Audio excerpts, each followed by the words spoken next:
a couple stacks, yo. Woo! Everybody wanna do the same thing, yo. That's why we ain't on the same page. Do my own thing, and I maintain. Flow like water, so I'm going mainstream. I'm going mainstream. Flow like water, so I'm going mainstream. Yeah, I'm going mainstream. Flow like water, so I'm going mainstream. I'm going mainstream. Mainstream. Flow like water, so I'm going mainstream. And Real Fight Inc. in association with Holden Boxing present the featured bout of the evening, brought to you by Better. Fantasy just got better. Play better picks and you can win up to 100 times your money. And by Fansly. Fansly.com/Paul Diaz for exclusive content from tonight's event. And Celsius. Live Fit. Essential Energy. Well, fans, tonight's action is brought to you and under the auspices of the Texas Department of Licensing and Regulation. The chairman is Rick Figueroa, executive director Mike Aris Mendez. Introducing our three judges, scoring from ringside. From Texas, David Yakabuchi. From Nevada, Chris Migliori. And from Oklahoma, David Sutherland. Introducing our third man of the ring, the referee in charge of the action, Mark Kalloy. All right, fans, here we go with the main event of the evening, the bout you've all been waiting for. 10 rounds of boxing and a showdown in the cruiserweight division. And now, ladies and gentlemen in attendance and combat fans joining us around the world, the wait is over. It's ready for war. Live from Dallas, Texas, it's go time!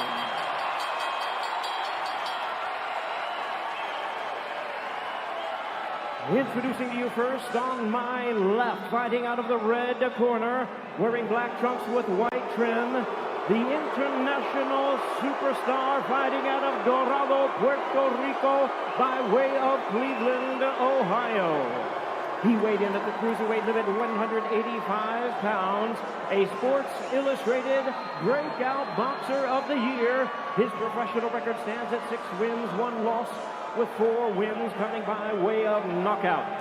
Ladies and gentlemen, here is the serial risk taker, the renowned content creator, the popular social media superstar, introducing the problem child, Jake Paul.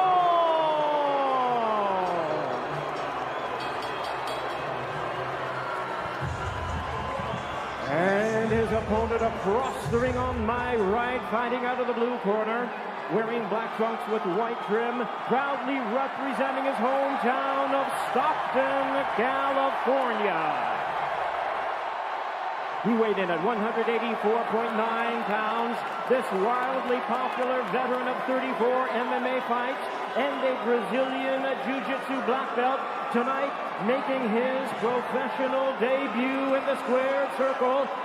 Ladies and gentlemen, please welcome the renowned combat sports icon, the one, the only, Nate Diaz!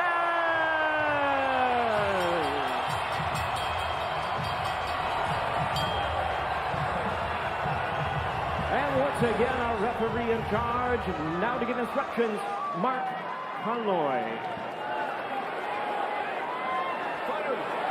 2 seconds, let's go, Diaz.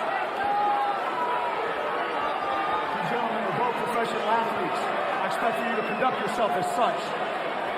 Remember, if I say stop, I want you to stop whatever you're doing and listen to my commands. Protect yourself at all times. Mr. Diaz, Mr. Paul, let's go to battle. Touch gloves.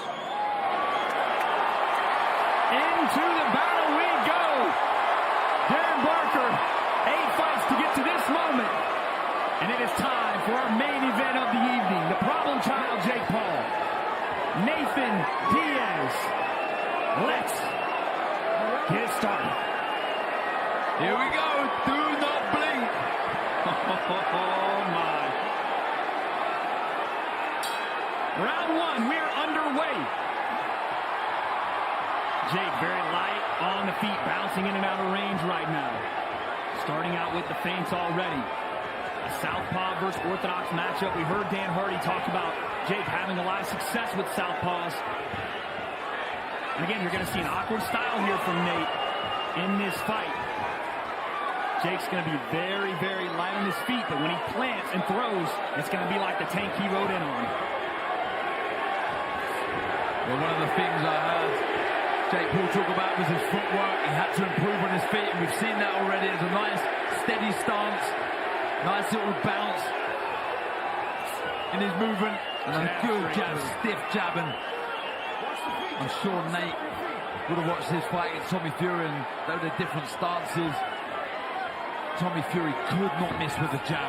Oh, big shot, big left hook. Nate might be in some trouble already. Big right hand to the body there from Jake Paul. And the left hand as well. Nate on the ropes. This is not where you want to be. Look at the Left hook size. again, Jake Paul. He's all over Nate in this first round. Nate tries to clinch. Big left hook again. He's in big trouble, Wade. And he's, oh my goodness, he's wobbly right now, Darren. He needs to keep those hands up. He needs to grab hold of Jake Paul. He's got to survive here. You have to find a way, if you're Nate, to look to clinch because Jake is landing at will. We expected him to start fast here. And if you are Jake, you do want to remain composed because fighting and throwing everything out the window in this first round could lead to a later round shock. But Nate looks all out of sorts right There was a now. left hook, Wade, that went in there. And Short already shot. some swelling. Yeah, you can see the swelling around that right hand, that left hook.